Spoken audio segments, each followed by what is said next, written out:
जय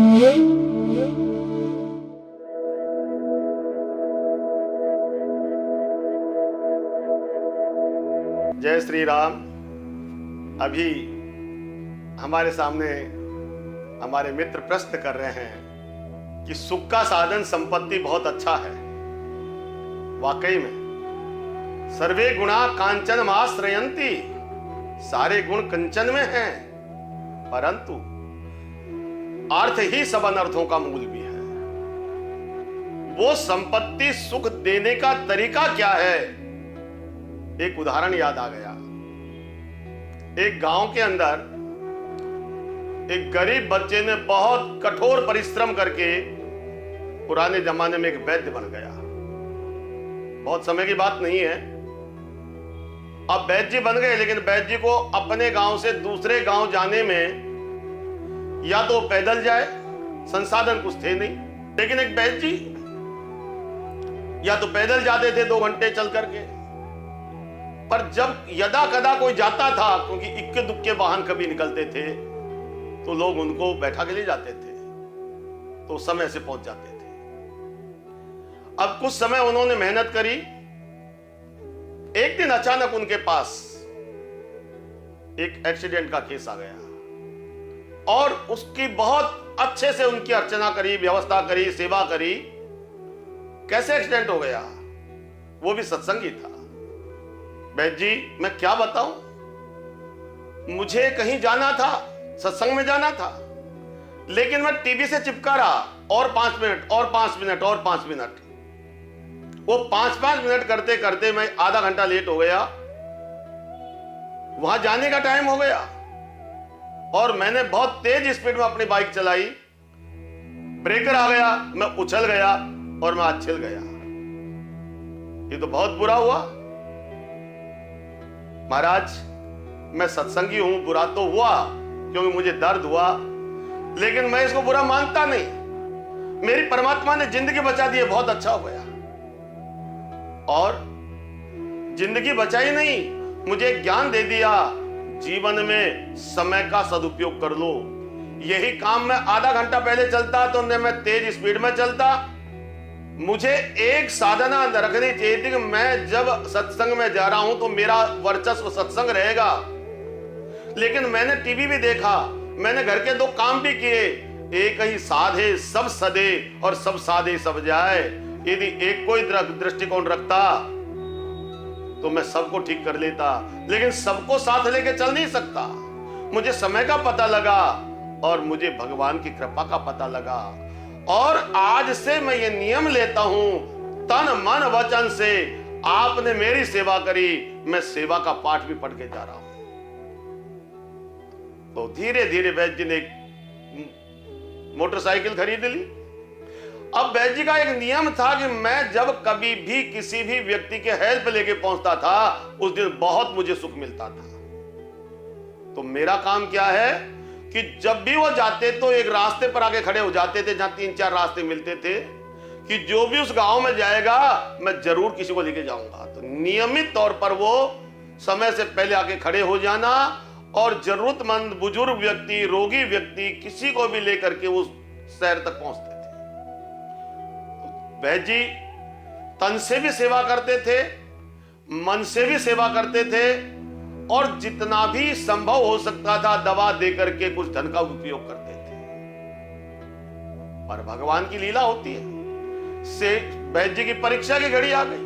वैद्य जी की परीक्षा के लिए भगवान की प्रेरणा हुई। कुछ लफंगे बदमाश रोगी बनकर के वैद्य जी शहर तक हमको पहुंचा दो।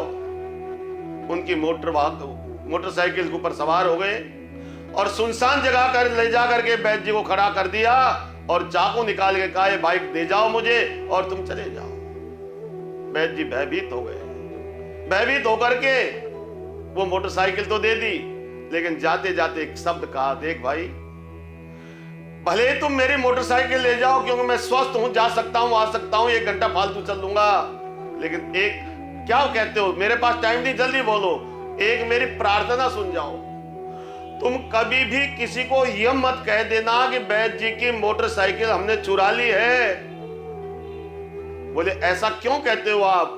बोले मैं इसलिए कहता हूं कि लोग किसी को हेल्प करना बंद कर देंगे, और कहीं न कहीं जरूरतमंद की यदि हेल्प होना बंद हो गई तो बहुत बड़ी दुर्घटनाएं घट सकती है। इसलिए मुझे बाइक देने का तकलीफ नहीं है, पर आपने प्रचारित कर दिया तो लोग नकारात्मक चीज का प्रचार ज्यादा करेंगे और सहयोग होना बंद हो जाएगा। वो कह करके वैद्य जी अपने चिकित्सालय पहुंच गए। पसीने आ रहे थे। लोगों ने पूछा क्या बात हो गई?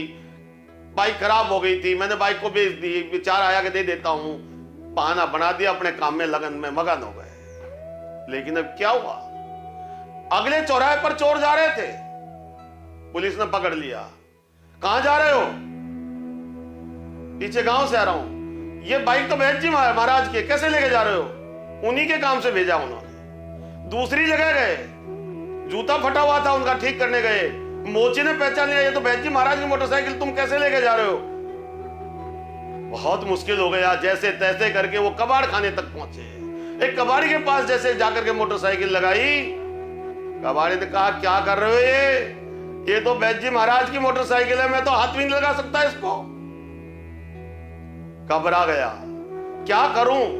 रात्रि के टाइम पर उस मोटरसाइकिल को चुपचाप वैद्य जी के घर पे खड़ा करके चला गया। दूसरे दिन उस पे लिखा हुआ था, पर्चा छोड़ के गया, वैद्य जी क्या करनी है तुम्हारे अंदर? पुलिस हो, मोची हो, गांव के व्यक्ति हो, जिस व्यक्ति के पास भी जाता हूं, ये वैद्य जी की है, ये तो वैद्य जी की है, तो वैद्य जी की है। ये मोटरसाइकिल है या तुम्हारा साक्षात 24 घंटे का पहरेदार है? धन्य आपकी जीवनी को कि व्यक्ति व्यक्ति इस चीज से प्रभावित है। इस चीज का मैं कुछ भी उपयोग कर नहीं सकता हूं, और आप जो जैसा कर रहे हैं, भगवान कृपा करे। मैं गरीब हूं, मैं चोर भले ही हूं, लेकिन बहुत बड़ी सीख के लेके जा रहा हूं आपसे कि परहित से बढ़िया कुछ नहीं है। सहयोग ही सच्ची साधना है।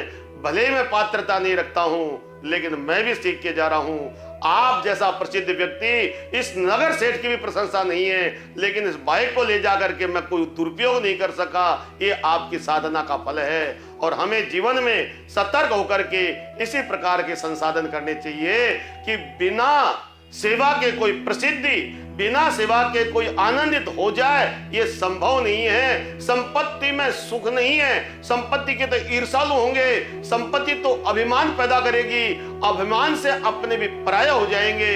इसलिए संपत्ति को बांट करके भोगने में जो आनंद है, वो स्वयं भोगने में आनंद कभी हो नहीं सकता।